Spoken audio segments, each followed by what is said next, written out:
Have you ever obsessed over something for days, weeks, or even years? You finally buy it, and then you kind of don't really feel excited anymore, or you feel like you actually kind of regret the purchase?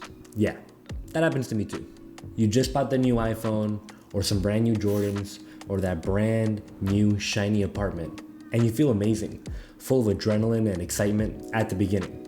The dopamine starts hitting, and then all of a sudden, nothing. The rush fades, and suddenly you're back on Amazon trying to find something else to buy. Today, we're gonna talk about how no matter how much we want and get, we always seem to be wanting more and more and more. More! And why, in this eternal pursuit for wanting more and more, we might actually be ruining our lives. So let's be real. When you're younger or a lot younger than you currently are, you always feel like you want more and more, right? You look at the world and you say, oh my God, I can't wait to destroy this bitch, make it my own. And honestly, that's really good. It has helped humans create dynasties, create empires, and kind of have what we have nowadays. Drive can get you to wake up earlier, it can get you to be hustling when people aren't hustling. It's a good thing. But then you start realizing something. Let's say you bought your first car. What happens a couple of years later? You want a newer one, a shinier one, or a faster one. You open up a business, you get your first client. What do you want immediately? The next one. Or even content creating or influencers will always try to get more and more numbers. If you had 100 followers, now you have 1,000, you don't really care anymore. You're trying to get the 10K. It's the reality of the situation. And like I said, that's cool. Motivation, ambition, it can be a really helpful tool when you can control it. At the beginning, it may feel like you're just stacking W upon W, never failing, right? Always just going straight forward. And then one day you wake up and you say, this feels really cool.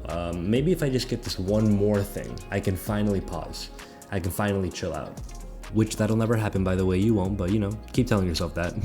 But the longer you're with that mindset, you start realizing that you kind of just want more, and the goalpost keeps moving every single time you get closer to your goal. I mean, yeah, we can keep journaling forever and keep trying to hustle and achieve all our goals until we're 95, but when do we actually get to pause and chill?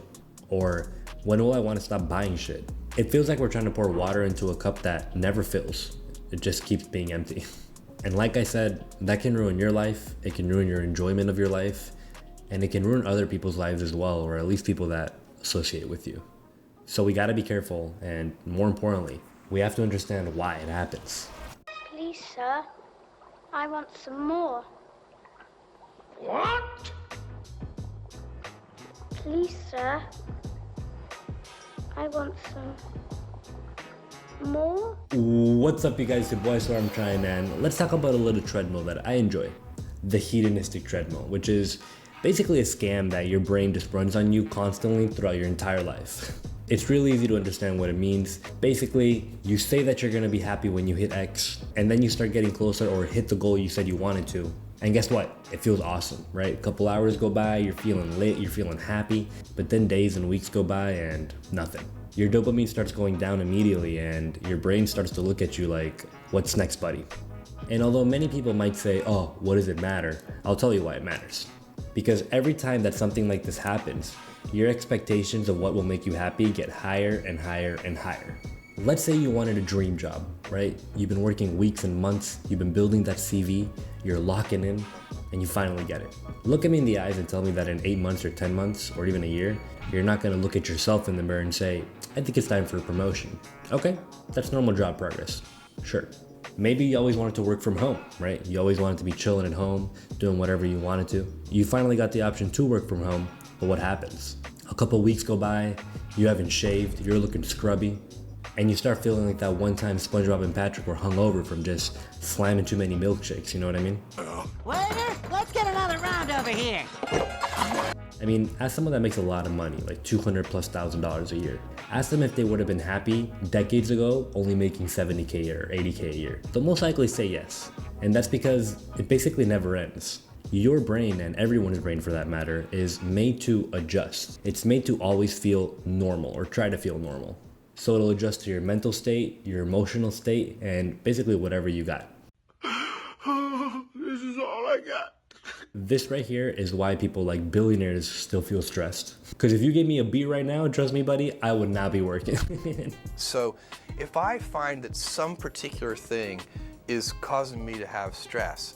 That's a warning flag for me. This right here is why supermodels also get super insecure. It took me 25 years to even appreciate myself as a person. And this right here is why people that have millions and millions of followers somehow still end up feeling lonely and absolutely miserable.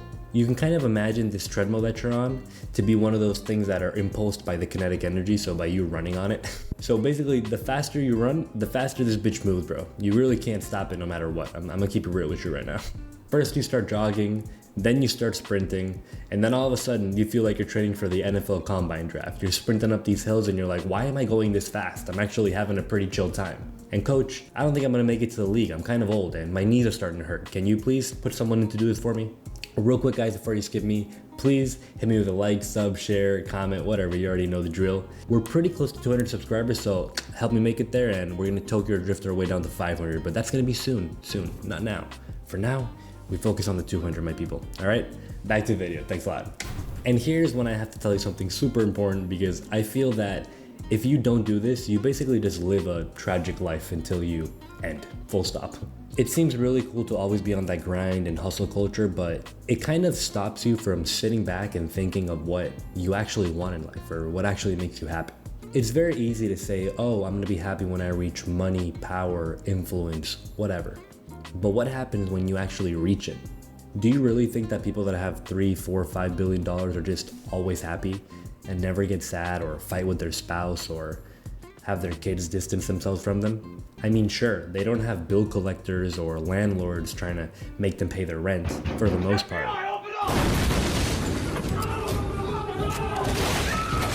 But we see this time and time again with people like Jim Carrey or Robin Williams, RIP, that clearly struggle with other things besides just their personal success. You have to try to stop and figure out what you actually want from life. I know it sounds like something that was asked to us as kids a lot, but it makes a lot of sense. What kind of life will actually feel good to you? And not only that, but what's gonna happen when you actually reach that goal?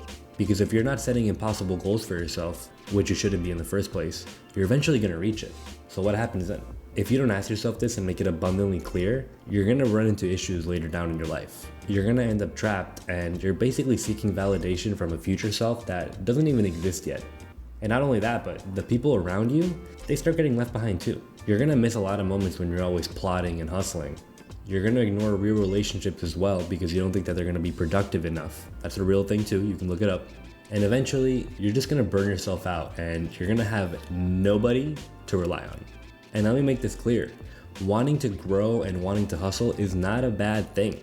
We do need that in our lives and in our cultures. But if you just always want something better without even knowing what you want in the first place, you're gonna wake up one day and realize that you're living a life that doesn't even feel like yours and you don't even know how you got there in the first place. So drop a comment if you ever tried to get something after weeks and weeks and months, and finally when you got it, you were like, oh, I don't think that was worth it. Because it's definitely happened to me as well, mostly with a lot of tech. So at the end of the day, guys, just enjoy the little time that we have on this earth because, as you already know, we're running on a permadeath server right now. There's no retries, sadly. So stay safe, guys. You already know what it is. See you next week, and peace. Now I'm rapping every single day. Great man, smoking on the green ganja. Hey, Sean, I hit you with the spin move. Rotation, different types of water on my neck. Hydration.